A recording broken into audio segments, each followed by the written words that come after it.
Salut, c'est Nicolas, jour moins 10 avant le brevet, c'est parti pour l'exercice. Aujourd'hui, on va parler de pourcentage, aussi de tableur et de formule. Le sujet est dans la description comme d'habitude, tu peux le télécharger avant et nous on va se lancer tout de suite dans la correction.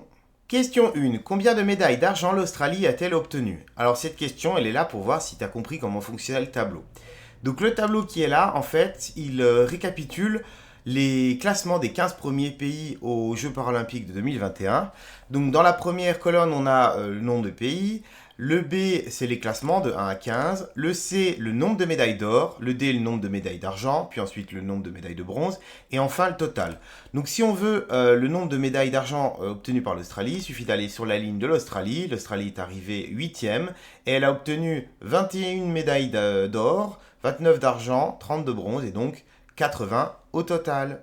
Question 2. Calculez le nombre de médailles de bronze obtenues par l'Italie. Alors j'ai mis en rouge la ligne de l'Italie et on remarque que l'Italie est arrivée 9e, qu'elle a eu 14 médailles d'or, 29 médailles d'argent et un total de 69 médailles. Donc on ne sait pas combien il y a eu de médailles de bronze. Pour ça, on va faire le nombre de médailles au total. On va venir enlever celles qui sont en argent et celles qui sont en or. Et ça va nous donner ici le nombre de médailles de bronze. Ce qui nous donne un total de 26 médailles de bronze pour l'Italie. Question 3. Quelle formule a pu être saisie en F2 avant d'être étirée vers le bas? Donc on repère la cellule F2. F2, ça correspond au total des médailles de la Chine. Donc ce 207 là, il a été obtenu comment? Il a été obtenu en additionnant 96, 60 et 51. Et on va faire exactement la même chose sur le 124. On va additionner 41, 38 et 45. Donc en fait, on cherche une formule qui fait en sorte d'additionner les trois cellules qui sont à sa gauche. On commence par mettre un égal, puisque toutes les formules de tableur commencent par un égal. Ensuite, on va réfléchir qu'est-ce qu'il faut additionner. Alors évidemment, comme on est dans une formule, on ne met pas les nombres qu'il faut additionner, mais on met les cellules dans lesquelles elles se trouvent. Donc je prends l'exemple de la Chine, puisqu'on commence par le F2. Donc ici, il va falloir additionner le 96 qui correspond aux médailles d'or de la Chine, qui est contenu dans la cellule C2. Donc je vais mettre C2, auquel j'additionne les médailles d'argent donc qui se trouvent en D2, avec les médailles de bronze qui se trouvent en E2. Et donc ça, c'est la formule pour remplir la somme ici qui se trouve en F2.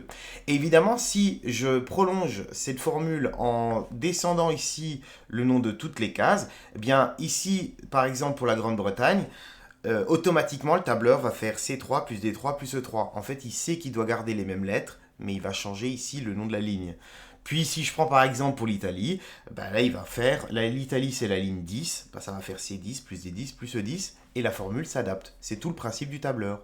Question 4, on me donne deux affirmations et on me demande de savoir si elles sont vraies ou fausses. Donc la première c'est 20% des médailles obtenues par l'équipe de France sont en or. On commence par chercher la ligne de la France qui se trouve ici.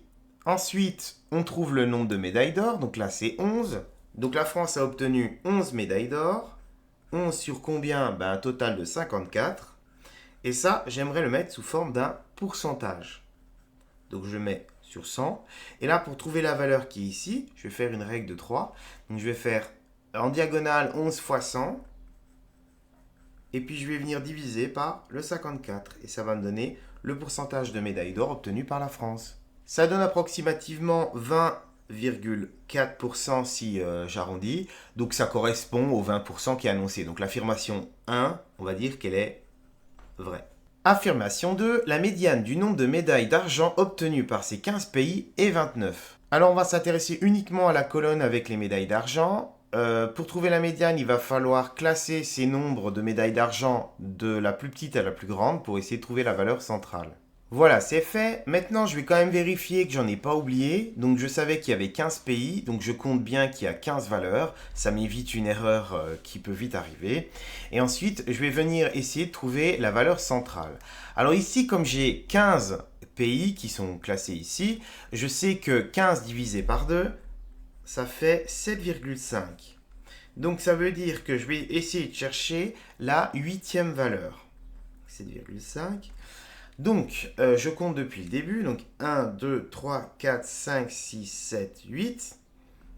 Et je revérifie pour en être sûr. J'en ai bien 1, 2, 3, 4, 5, 6, 7 avant. 1, 2, 3, 4, 5, 6, 7 après. Donc, la médiane, c'est 20. Et comme la réponse annoncée était de 29, l'affirmation 2, elle est fausse. Question 5. Aux Jeux paralympiques de Rio en 2016, la prime pour une médaille d'or française était de 50 000 euros. Pour ceux de Tokyo, elle a augmenté. Maintenant, elle est de 65 000 euros. Et on voudrait savoir de quel pourcentage il y a eu une augmentation entre 2016 et 2021. Dans toutes ces questions dans lesquelles on te demande quel est le pourcentage d'augmentation, réduction, etc., tu peux utiliser ça. C'est-à-dire, tu vas faire nouvelle valeur, tu vas enlever l'ancienne valeur, tu vas diviser ça par l'ancienne valeur et multiplier par 100 pour obtenir un pourcentage. Sur cette question, ça va donner donc la nouvelle valeur, c'est la nouvelle prime, donc 65 000. On enlève l'ancienne prime, 50 000. On va diviser ce résultat par l'ancienne valeur, donc 50 000. Et on multiplie par 100. Ce qui va faire une augmentation de 30% de la prime entre 2016 et 2021. Alors on aurait pu faire encore autrement. J'ai des élèves qui préfèrent faire comme ça. Donc ils se disent, attends, 50 000 euros, c'est la prime de base. Donc elle représente 100% du montant. Et donc moi, ce que je cherche, c'est l'augmentation. C'est-à-dire la différence entre la nouvelle prime et l'ancienne prime, donc les 15 000. Donc les 15 000 euros, combien de pourcentage ça représente? Et là, ils viennent de me faire un produit en croix, puisqu'en fait, on a une situation de proportionnalité. Ça va revenir exactement à ce qu'on vient de faire, puisque là, on va faire 15 000 fois 100. Le 15 000, c'est le résultat du numérateur fois 100. Et on divise par le 50 000, qui est ici le dénominateur. Donc si tu te souviens plus de cette formule, tu peux utiliser une petite astuce comme ça fonctionne aussi. Je mets ma phrase réponse et j'en ai terminé pour l'exercice. Il me reste plus qu'à te souhaiter une bonne journée et de bonnes révisions. On se dit à demain pour le J-9. Bon courage dans tes révisions. Ciao!